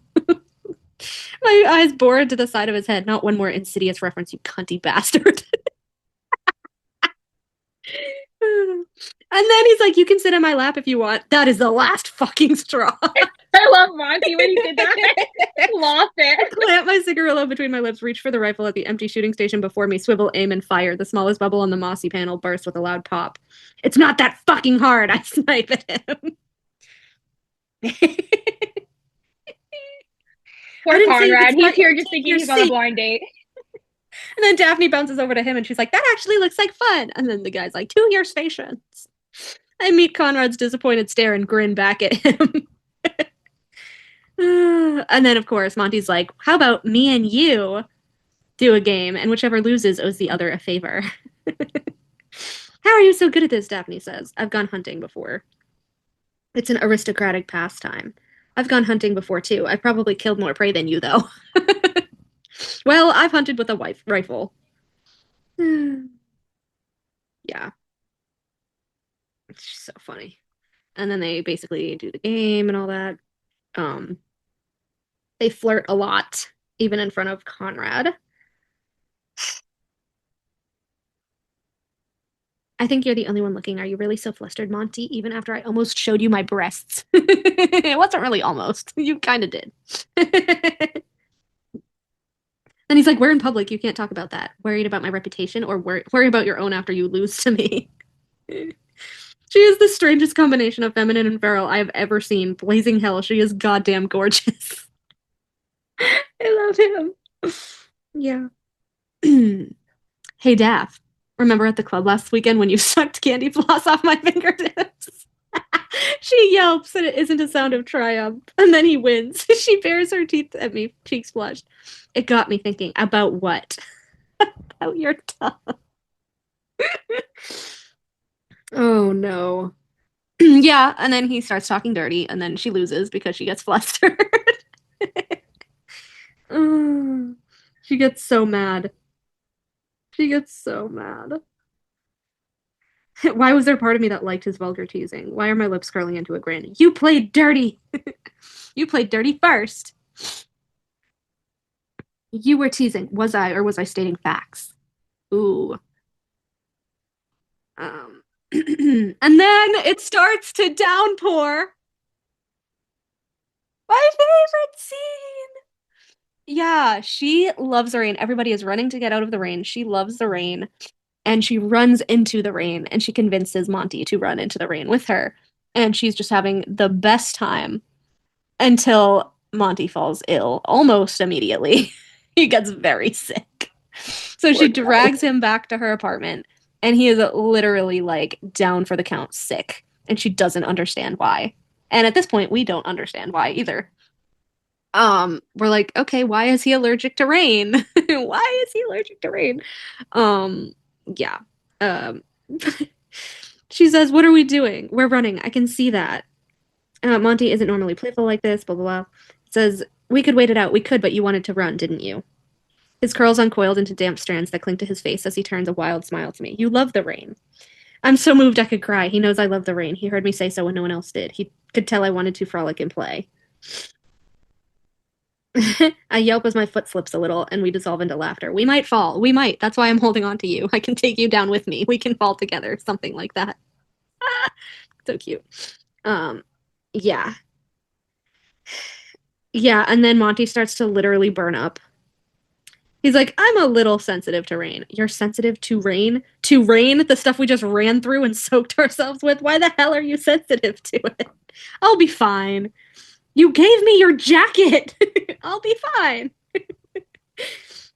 No, you are coming inside. Come inside or I'll bite you. I'm incapable of lying, so I will follow through. I will bite you hard. And then he goes, that's just a recipe for a good time. There he is. Oh my god. And then she's like, close off now. Don't argue. Just do it. Oh, I love it. Will you loosen my buttons? Yeah, and then the rain is dripping down his face. I've seen him shirtless twice now and never out of his trousers. Yeah. Yeah. Oh god. They're literally like they're literally joking around and teasing each other. And then he like then he passes out on the settee. Poor Monty. You really shouldn't have run in the rain with me if you're so sensitive to it. I'll always run in the rain with you. You're a mess right now. He makes a non-committal sound followed by another sorry. Who knew Monty was a master of apology when he's sick? Because he's a man. It's called a man cold. And then he wakes up and he realizes he's like, my clothes are strung on a line over the parlor stove. That means I'm fucking naked. And then he realizes that, like, they're cuddling, which is so cute. And then he says, I move my fingers and realize that I'm palming her ass. It's not like he moves his hand, though. Oh, I must have shifted in my sleep. Shifted. I lied on your chest in unseelie form. You were shivering, so I thought it might help you warm up. Aw. We slept together, naked. That's what you're worried about? I'm not going to make it weird this time. Sleeping together isn't the same as sleeping together. And then she finally has the realization, wow, I'm attracted to him in chapter 16. Really? Are you? I had no idea.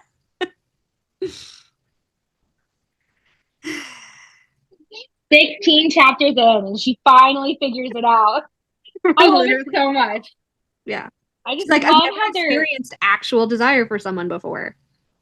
And then she asks Monty to join her on her little like roof thing, the little like roof hutch thing. It's so romantic. Which was so cute. I know. And then she's like, he's so beautiful. Ugh, yeah. They're so cute. And then she's like, good grief, what is happening to me? I have never been preoccupied with sex. Mm. I think I failed at lesson 3. He wasn't your type. I think I have to get to know someone well enough to understand if they're my type. He's like, yeah, he was a fucking idiot. And then he asks how she's gonna find someone by August 1st. She kind of talks about like her parents and what Pine Martins do. He tells him about when she bit off the top of that girl's ear, and he's like, that's my fucking girl. He looks so proud of her that she did that, not grossed out at all or freaked out. Yeah. I love it. We finally get, like, they finally talk.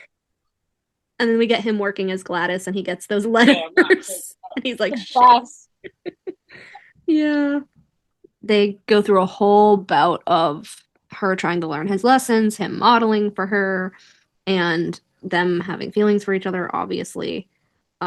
Ari frets over David, like we mentioned. Mm-hmm. And then we have the ball. I loved the ball scene. Because he gets jealous again. Mm-hmm. Very, very upset and jealous and like tries to leave. And that doesn't really work. And then at the end of the ball, when everyone is kind of gone, he goes back in and she's still there. And he dances with her. But like it's like a feral like fey dance, like they're jumping on tables and chairs and all this stuff while dancing. And I love how Tessonja wrote this because you can see it in your head. Exactly how they're like jumping and leaping over things and like just fluid, and I love it. I love it so much. It's very Broadway. Yes. Yes, that's exactly what it is. Yes. It's very adorable and very Broadway. Yeah. It's like the wedding, so it's like the wedding after party of Monty's friends, Thorne and Briony. Yes. And they were like, are y'all a thing? And his sister is even there, and she's like, come on, bro. Angie. I loved Angie. Yeah. And actually, Thorne and Briony, they have their own book of Tessonja's that Monty is actually in. We found that out on her interview, which again will be next Sunday. You guys can watch it. So we have a lot of Tessonja books to go through because apparently there's prequels that we didn't know about. Yeah. So that's going to be very interesting to read about Thorne and Briony and Monty matchmaking them. But we get more Monty, so... Wait, is it Briony or Bryony? I don't know. I always say Briony, but... I thought Bryony. It might be Bryony. I don't know. It's a weird name, but either way, I can't wait to read that book. Oh, and then they had adopted a little girl. Yes. Oh my God, yeah, the bunny shifter. She has little whiskers. That part of the ceremony is so sweet. Yes. Will you be our daughter forever and ever? It was like, yeah. It was so cute. Yeah, the Fey child with wide blue eyes, whiskers, besides her pink little nose twitching. Oh my gosh. This is Thorne Blackwood and Briony Rose. Oh my gosh. I love that. It was so cute. Tilly. Yes, Tilly. Tilly. Aw. And then Monty's like, daughter? The adoption was made official last month. My best friend has a daughter. I loved that. That was so cute. He was so jelly, too. He was in his feelings. He's like, my best friend has a daughter, and I didn't know. Did he not tell me because he thought I'd be uninterested? If that's the case, I can hardly blame him. That's part of the act I put on, the distance I created between us. Ooh. Prequel time! My sister was right about when she told Daphne about my moody period where I'd lost all my friends. Thorne was the hardest to lose, yet he was the hardest to keep, which is why I pushed him the farthest away. I simply couldn't bear his company, not because I disliked it, but because I liked it too well. He was my best friend. If anyone could understand what I was going through, could understand the weight of the secret I'd recently uncovered, it would be Thorn. Thorn, who also had a secret lineage, raised by 2 humans, one of whom was unrelated to him by blood. Thorn, whose secret I uncovered all on my own, but never spoke about. While I had to remain silent about my own, never confessing that I was just like him. Son of an aristocratic father and a mother who claimed me as her own despite the lack of blood relation. Both he and I are bastard born. While Thorn's lineage wasn't a secret of infidelity, merely complicated family history, mine was. Mine was a secret that could shatter the Phillips name, my family's reputation, my father's place in government, my sister's prospects. I couldn't tell Thorn. I still can't tell him, can't tell anyone. Ugh. Ugh. And then Tilly's like, pleasure to meet you. And he like shakes her hand. Ugh. Oh, I wanted to ask you, because after this scene, I was thinking like, okay, if he and Daphne had a kid, do you think it would be a Pine Marten or a Fox Shifter? Technically, it depends. It could be either. It could be Yes. either. One of the secrets is that Monty is a Fox Shifter, and that is why he is allergic to rain, because he has fire magic. And his mom was the Fox Shifter that his father hooked up with, cheated on his wife with, and she forgave him, but then they had Angie. But yeah. That was a complicated little. But yeah, do you think, I don't know if they would be like Monty or if they would be like Daphne. I don't know. Hmm. Maybe it would end up being an otter. Right. Oh. I guess it depends on what element the kid takes. Yeah. Because Daphne, I think, is earth. And then Thorne's like, suppose now's a good time to take Monty away and allow you ladies some peace. He is my best man after all, and I have a stag party for him to organize. It's tonight, so you have 6 hours. He's like, 6 hours. Or, I don't know, replied to my my darn letters. Good God, Daddy Thorne is adorable. He is. Don't get too carried away. I want him coherent tomorrow. That's so funny. Oh. But yeah, I loved how they danced at the end. It was so cute. So, yeah, they have so I think she was the main character for her Sleeping Beauty retelling. Oh. Because it says, from what little I know of her, I managed to learn from Monty. This is Daphne. I know she loves to dance and teaches lessons to the girls at the convent school where she was raised. Turns out the former princess thing is a really long story, something about a sleeping spell and family curses. Ah. Yay.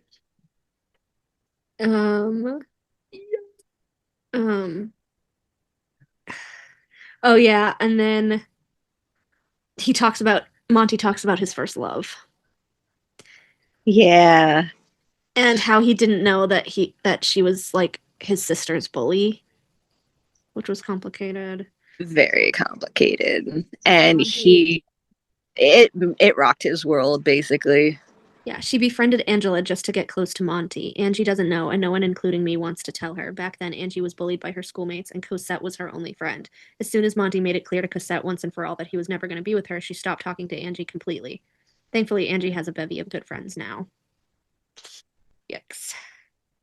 And then Brienne was like, even if not for how she was using Angela, I disliked her on principle alone. She had the audacity to try to interfere with my engagement to Monty. Yeah, they were engaged at first. They were, and then it became weird for them. And she liked his friend, and he didn't want to marry her anyway, and that's how this thing came about. Again, we have to read the prequel. And that's also why Monty is like, oh yes, I was a matchmaker. Right? She's like, don't marry me, but you can marry Thorne. Thorne's last words to Cosette were something along the lines of, fuck off. Do you still dislike Monty? No, I like him well enough now. The more I get to know him, the more I feel like we don't know him at all, that he keeps his heart hidden. Yet I can tell he loves Thorne and Angie. I saw the emotion in his eyes when he met Tilly. Yes, that was Monty's gonna be the best daddy. Me. Oh, and then she was like drawing the ballroom, which was like, again, the descriptions of the ballroom was amazing. Her descriptions are just They're so good. They're so good. Yeah, so then he comes in and Monty's like, I actually like dancing. And she's like, what do you mean you like dancing? And he's like, I like dancing. And so they do like a waltz and like a polka. And it says he transitions us into another skipping dance. Um, I gasp as we skip along, him expertly leading every twist and hop around the furnishings. He leaps onto the one of the chairs, reaches for my waist, hefts me up, and plants me on the chair next to him. Steps onto the table where we continue the polka. They're just like dancing all along these tables and chairs. It's so funny.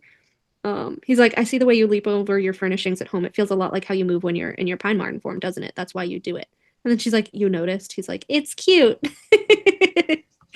She's like, And then she's like, cute. he's like, oh shit, no. Yeah. Ah. Oh my god. The waltz. And then they do another waltz. We should retire to our rooms. It's past midnight. Is it? I'll come see you tomorrow after I fulfill my more best man duties. We can go. Okay, so this wasn't after the wedding. This was the before the pre-party. Set up, my bad. Yeah, and then he's like giving her all these lessons of how to like woo people, and then she's trying it during the wedding, and he's so pissed off. And it's like, dude, this was your pick a struggle, Monty. Yeah. Yeah. It was so annoying. Yeah. And then he's writing like a manual on like sex. And she read chapter 8. He's like, chapter 8? I told you not to read chapter 8. She's like, I was curious. It was rather informative. Informative. Yeah. Did you only read chapter 8 or did you peruse the rest? I perused some of it. Then I went back and read chapter 8 all over again. It's really good, your book. That was so cute. Can I really do what you wrote about? He's like, pardon me? Can I really do that? Fucking hell, why did she have to ask me that? He's like, of course you can ask what you want. Well, my partners have never been amenable to suggestions, and he gets like really mad at that. Oh my god. It's never been good for you. Not with a partner. On my own, it's great. On my own, it's great, she says. And so he's just like, oh, challenge accepted. Wait, no, I can't do that. I can't. Challenge accepted. No, I can't do that.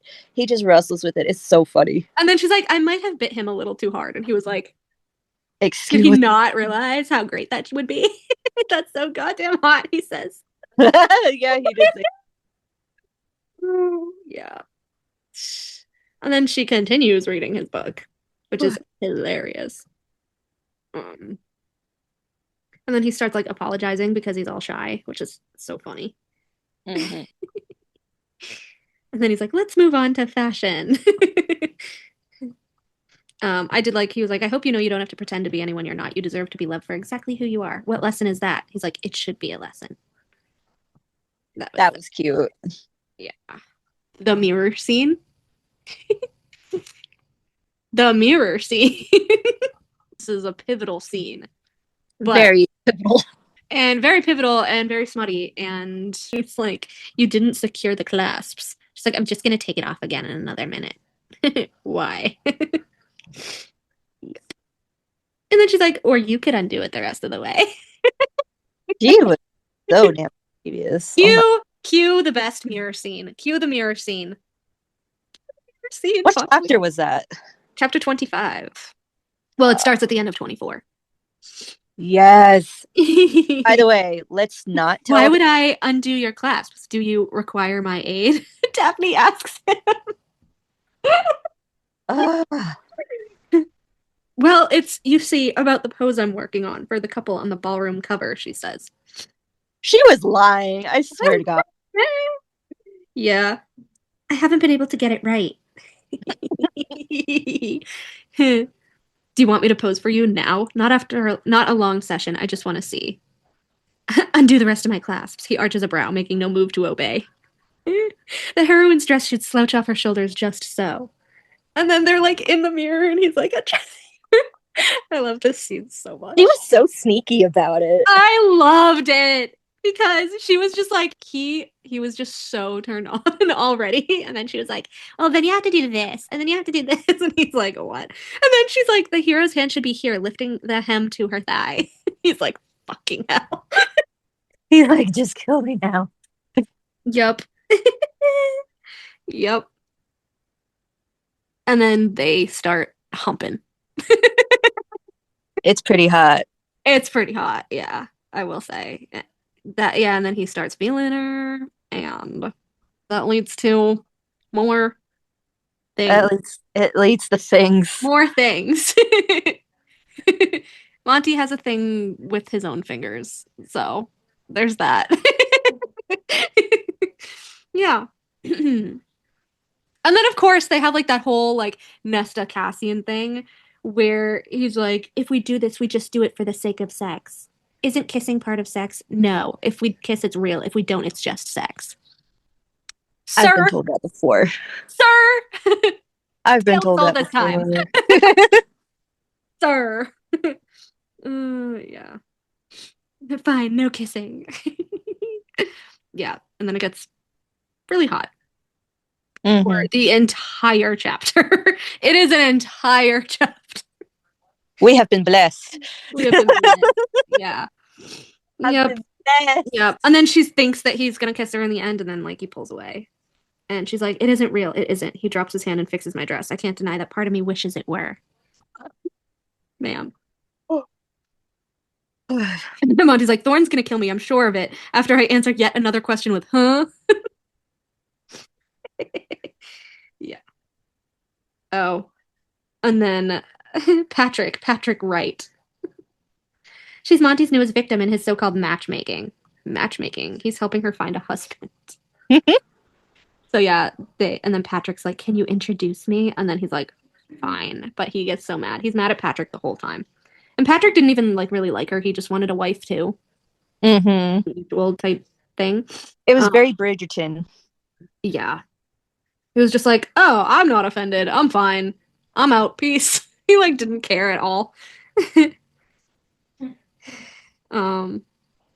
Yeah, during dinner, Mr. Wright seeks my attention again and again. He doesn't blanch when I mention the covers I'm illustrating or belittle my choice of career. So she's like, "Oh, he's a pretty good guy."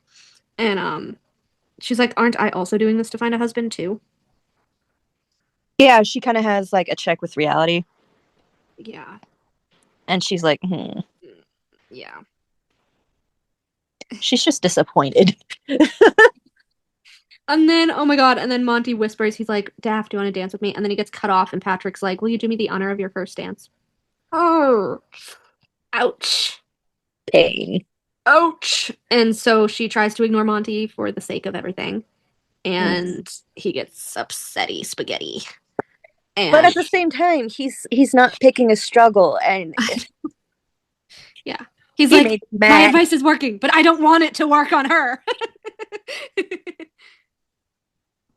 Oh my god. She says, "Yes, I will dance. I can't bring myself to say I'm honored or I'm happy to because I can't lie." Which I think it's funny that she can't lie. Oh my god. 2 dances in a row. She was so annoyed. And then we have the classic Eris Cassian moment when he charges up and just cuts it. Monty's like, "My turn." My turn, bitch, move. Yeah, my turn, bitch. No, he wants to, he doesn't, but he's very much in his head about like, I should. And then Daphne's just like dancing and she's like, "He's not Monty. I want Monty. I want Monty." That was so sad. I know. I was like, One one thing about call on you next Friday. She's like, "Pardon?"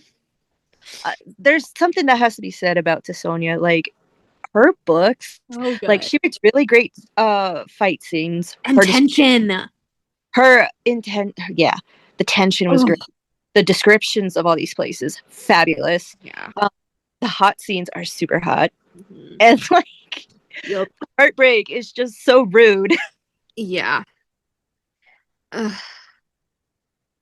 Horn really still with a hand on his shoulder, whispers something in his ear, expression serious. Monty freezes, his shoulders fall. He watches me for a few beats and marches out of sight. So I'm pretty sure that, yeah, he was probably like, oh, they're gonna be a thing, and he gets so mad. I don't stop walking until I exit the lobby doors. And he sits outside. Why did I so badly want to stop her from dancing with Patrick? Gee, I wonder. Why? I wonder why. Panic seizes in my chest. The only spark I sensed, ... was between you. The terrifying flame burning in my lungs. It was on a night much like this during the Heartbeats tour, the gala, the first time I saw her in Seelie form. I recall the shock that tore through me, followed by the fierce protectiveness when I watched her dance. I'd already been protective of her. She was the smallest of us, and while she was armed with a fierce bite, I still wanted to look out for her. Baby. I love him. I love him. Okay, so then he goes into his whole thing where well, actually, he recalls how she was snatching cherry blossoms from the air and like there was starlight in her hair and it was like all really pretty, whatever. And then he's like, she's still someone I could hurt, someone who could hurt me. No, that's not it. I live a dangerous life. I'm racked with debt. I could hurt her. She could hurt me. No, I hurt everyone around me. Everyone I've loved has hurt me. I shake the small voice from my mind. I'm losing it, aren't I? I'm the one who hurts people. I hurt my sister and all her friends when I sank into my dark mood after I found out about my mother. And not a single friend noticed the pain you were hiding. That's sad. I hurt Brienne and Thorn in my matchmaking attempts, partially to keep her from liking me and to encourage her affections to grow for Thorn, partially because I liked causing trouble. I enjoyed the discord I served. Hello, Fox. She disliked me the moment she laid eyes on me before I said or done a single cruel thing. I hurt my first love, Corset. I didn't think my engagement would upset you, Monty. This time it isn't my own voice speaking to me, but a memory from the past. It's not like you and I were ever serious. I hurt my Fox. I can't be your pet anymore. I'm leaving. I even hurt my father in all my disobedience. Why did you keep me from my mother? Because you're male and I needed an heir. Yep. We realized his little fox friend from childhood was actually his mom. And she left because he treated her like a pet. But he didn't know he was a little kid. Yeah. And obviously his dad didn't teach him. And then, of course, Daphne finds him outside. I came to find you. How did you know I was here? Lucky guess. Had enough dancing for the night. Oh. And then he's like, you're angry with me. And she's like, you said we'd do this together, that you wouldn't leave me to do this by myself. I can't be there every step of the way. There are certain lessons you can only advance on your own with your suitor. Yeah, well, I got as far as I could with Mr. Right. Is that why you came to find me to update me on the case study? No, I came to find you because I wanted to be with you. I wanted to dance with you, not Mr. Right. Yet you left. You left me alone with him. The truth is, I wanted her here too, with me, no one else. Yeah, and then she's just like, fuck it, and straddles him. She's just like, fuck it. And then he's just like, yeah. He's like, when my hands frame her hips, I give them a squeeze and pull her onto my lap. She yelps as she lands on my thighs and then straddles me. Her hands braced on my shoulders. Yep. And then he's like, if we kiss, it's for real. And then he's like, fucking hell, I want to kiss the furrow away. I want to show her how I feel, but what I feel is more than lust that courses through me. It's more than want, more than need. It's bigger, softer. It's love. I fucking love her. And then he's like, she'll end up hurting me. And then, of course, she ends the fucking chapter because Tessonja, you couldn't just give it to us already. I was so upset at the end of that chapter. I was like, they're gonna kiss. They don't fucking kiss. Still, I was so upset. I was mad. Yeah. And then they go back to where they were for the Heartbeats tour, and they have some loomies and all that stuff. And they're at Zane's place, I believe. And she's like, is this bacon? Monty sips his tea. Candied bacon and maple cream. Angela wipes sugar from her lips. Candied bacon and cream. Why did you choose such a strange combination for Daphne? And then he's like, bacon is Daphne's favorite. that was so cute. He knows. You've changed a lot, brother. You're quite thoughtful lately. I wonder why. I love them so much. Sorry, Angie, Daph is under contract. She can't show off designs for the covers she's working on. That's a shame, a true shame. Especially since I'd like to hang her latest work in progress in my bedroom. Yep. My heart stutters and my mind reverses, lingers. No end love. It's true. Well, no shit. No shit. And then his fucking dad shows up. Yeah. Ugh. I was upset. I was like, I really didn't want to see his dad ever, but I knew it was gonna happen. Yeah, he has a lot to work through with his dad, and they eventually do. Um, ugh. He ends up basically telling his dad to fuck off, and he's like, "Look, if you want to fuck with my life, I can fuck with your life. So, peace." And that's how that Mhm. ends because he just didn't know how to stand up for himself before. Um, and he basically tells him about the debt and all that shit. And he's like, "You pay my debt, and I keep your secret." And so his dad's like, "Fuck." So his dad has to pay all his debt in order for him to Mhm. keep the secret that his mom isn't his adopted mom, Angie's mom. Yeah. Uh, and then Daphne's sitting in her apartment just eating bacon and listening to Araminta chatter. It's just so funny to me. Goals. Every day without Daphne feels like a punch to the chest. Oh, I don't deserve her. I could never deserve her. I only hurt her like I hurt everyone else. Fucking Monty! Shut the fuck up. Kiss already. Shut the fuck up. At this point, I was just like, dude, stop. The self-loathing is really it's a lot, man. It's a lot. I get it, but also get over it. Mhm. I can't tell Daphne not to go. I can't do that. I can't be selfish. You can, though. And you better before she leaves. Mhm. Oh, Kane is the fucking debt collector dude. I knew there was a Kane in this book. Duh. Yeah. Upsetty. Um, and then Daphne's like, "It's Friday night. I know where to find Monty. Obviously, the boxing place." Um, oh, and then she yells his name because like he gets punched in the sternum, and yeah. Mhm. That's not a place you want to get punched, by the way. Monty doesn't get knocked unconscious this time, but he does stay down long enough to mark his defeat. My gut rides with anxiety. Clearly. And then he's like, "Where are you taking me? I'm getting you in a cab back home. Stop, it's raining. Good, I need a fucking shower. But you're sensitive to rain. Why don't you have an umbrella? Shouldn't you carry one with you? Why are you fretting over me? You're supposed to be on a date. How did you know about my date?" Yep. "You're hurt. I heal quickly." He bites out a curse, but I can barely hear it over the downpour. Poor Monty. Oh wait, is this when they do The thing. I pull him but into they the have to alley fight? between the buildings. Yeah. But it's after they kick the guy's butt. Yeah, this is exactly when they kick the guy's butt. Yeah. It's Yeah. pretty funny. The way that Daphne just fucking attacks him. And they're like, "Okay, okay." Oh, that was so funny.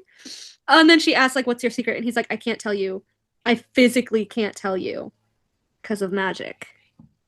She's like, "You made a bargain." He's like, "If only you knew the weight of the bargains I'm buried under. Like the one you made with your father. I overheard your conversation on the train platform.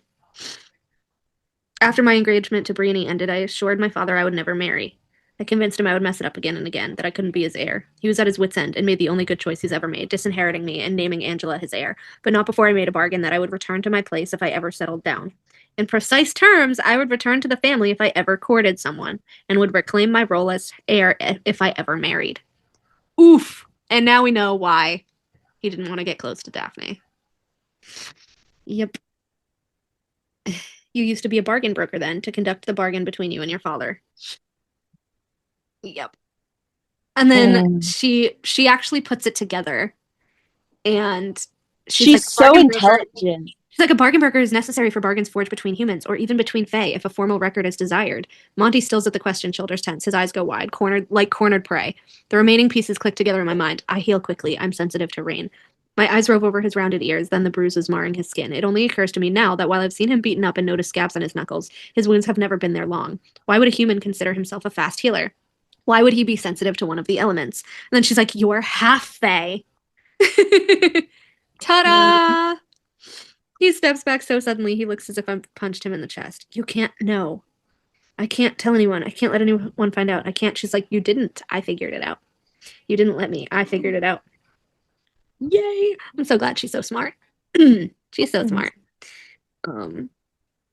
She's like, if both Lord and Lady Phillips are well-known human figures, then one of them was guilty of infidelity, and the parent he despises, ...